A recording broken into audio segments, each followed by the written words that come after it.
Hello there. You won't hear this from the mainstream press, but the farmers' revolt in the European Union is continuing to spread, and the Czechs have just joined in.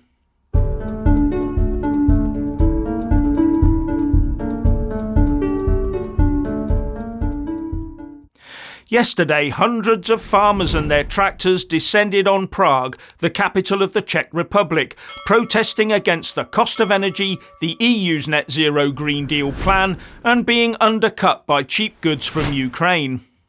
Another set of farmers following a now well-known path trod before them by the likes of the Netherlands, Denmark, Germany, France, Ireland, Wales, etc.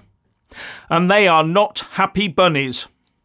The farmers who intend to disrupt traffic and cause blockades plan to deliver a list of demands to Czech Agriculture Minister Marek Výborný. Their demands include Czechia withdrawing from the Green Deal, reports Politico. But it seems their government doesn't wish to listen to their farmers' concerns, because the Agriculture Minister has refused to speak to them. He also said that Russian supporters were behind the protests, adding, "This is a long shot from the organisers, many of whom, unfortunately, have nothing to do with agriculture at all. It is necessary to see that the political ambitions of some circles are to a large extent behind this protest." And the Czech Prime Minister, Peter Fiala, dismissed the farmers' claims in the following manner. "Today's demonstration does not have much in common with the fight for better conditions for farmers," he said. "The demonstration is organised by people who, for example, do not hide their support for the Kremlin and pursue goals other than the interests of farmers. We deal with those who really represent farmers and talk together about what our agriculture needs." Always the fault of Kremlin supporters or those they claim are getting money from the Kremlin, isn't it? If that were really the case, it would show that half of Europe's farmers are hankering for a Russian invasion. And I'm not sure that's anywhere near the truth. The real truth is that there will always be opportunists jumping on a tractor-pulled bandwagon. But it doesn't mean the farmers who were there, as demonstrated by their tractors, don't have some very valid points. Especially as Euronews is reporting that other Czech farming groups will be joining the protests this coming Thursday. But branding protesting farmers as Russian sympathisers is a lazy way of empowering their police force to go in with batons and tear gas, isn't it? And the other go-to bogeyman is, of course, the far right. And you will have seen some pathetic attempts by the Remoaners in the UK to place the blame for the UK farmers' protests in Wales and around Dover on Brexit. As if the UK farmers are somehow isolated and there's nothing to see in the European Union. The real reason for farmer unrest across Europe, including the UK and Switzerland, and further afield in places like Canada and even India, is that all governments across the developed world are following the exact same net zero playbook. That of pretending they run an eco-friendly country by shutting down all the manufacturing and agriculture in their respective countries and then importing what they need from those places that are not playing by the net zero or indeed the food health rules. That way our civilised and net zero law-abiding governments can preen themselves with their political corporate buddies on the world stage and bask in their eco-lunacy.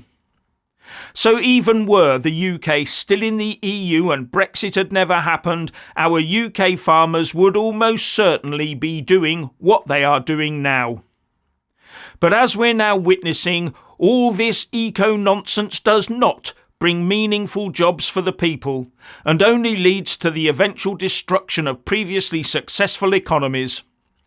Further, it removes every vestige of food and energy security while ensuring everything we buy has to be grown or made outside of the country.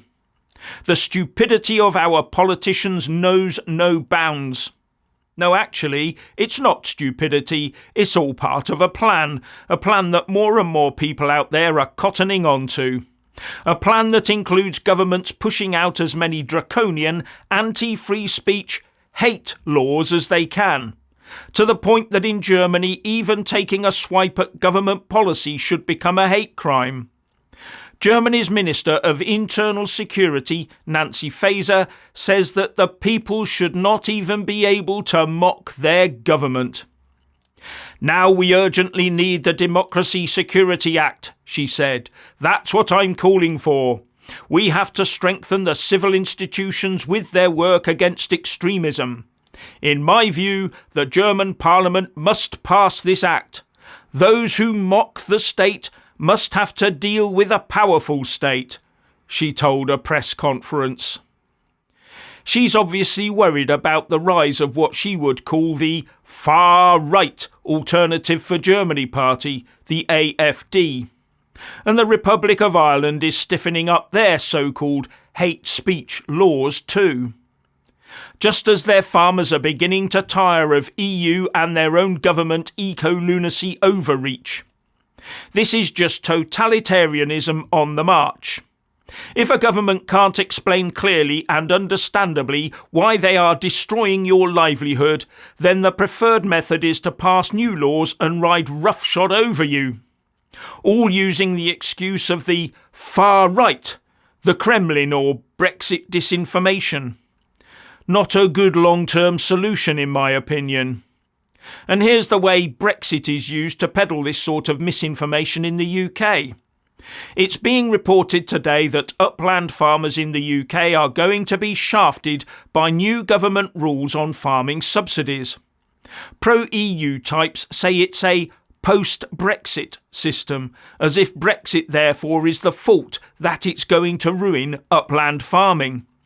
But it isn't. It's how the government has put it together that is the problem. The Guardian reports, post-Brexit farming payment schemes will be given to farmers who restore nature, but they are easier to access for those who own their land. Many upland farmers are commoners or tenants, and many of the most lucrative options under the BPS replacement, such as creating wildflower meadows, improving soil health and reducing pesticide use, are geared towards lowland arable farms. This means upland farmers have feared losing BPS and being unable to make enough money under the new scheme to make ends meet. So the new rules are hostile to upland farmers purely for the reason that ministers and the civil service designed it that way. They didn't need to make it that way. Unless they are obeying rules put in place by someone or something else, rules that they could ignore but feel they should follow. Maybe what they're doing is automatically applying new EU laws in the UK, but not framing it that way. If these rules are not changed and upland farmers suffer, then it shows that the government wants upland farming killed off for some or other reason. And that is obviously not for the good of the farmers or for the good of our food security, but for the good of rewilding and tree planting, and they could be the winners here. See how it works? And get this. Officials sat on the report about this because they already knew that upland farming was in crisis, that farmers would go out of business and rural communities would collapse. I tell you what that sounds like to me, putting eco-lunacy before the good of the people. 'Twas ever thus.